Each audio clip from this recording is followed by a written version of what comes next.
ہمارا حق کیا ہے ہمیں پتہ نہیں ہے. ہم جس ملک میں رہ رہے ہیں یہ ملک ہمیں بہت سارے حقوق دیتا ہے، ہم جانتے ہیں.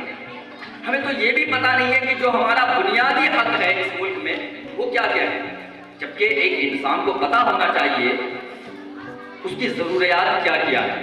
اگر آپ مسلمان ہیں تو آپ کو پتہ ہونا چاہیے اسلام کیا ہے.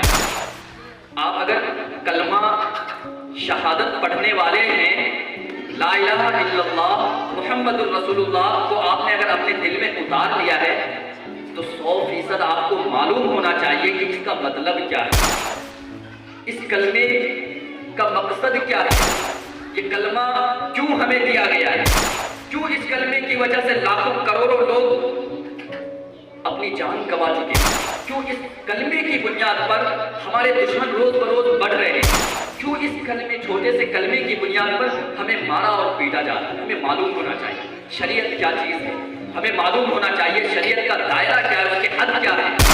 یہ ساری چیزیں ہمیں اس وجہ سے معلوم ہونا چاہیے کیونکہ ہم مسلمان ہیں.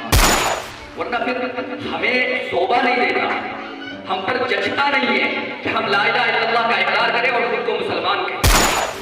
ایک مسلمان کو مسلمان کا حق پتہ نہیں، ایسا کیسے ہو سکتا ہے؟ یہ بات سمجھ میں آ رہی ہے کیا؟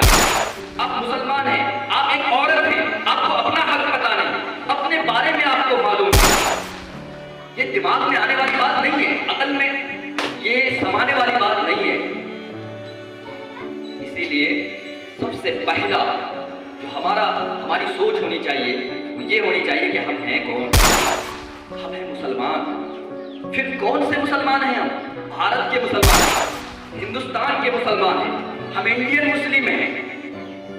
تو یہ چیز جب ہمارے اندر آئے گی سب سے پہلے کیا کریں گے ہم؟ مسلمان کی ذمہ داری کیا ہے، مسلمان کے حقوق کیا ہے، مسلمانوں کا کیا طریقہ ہونا چاہیے، مسلمان کیوں کہا جاتا ہے، مسلمانوں کو مسلمان کیوں کہا جاتا ہے، اس کے بارے میں ہمیں معلوم ہونا چاہیے.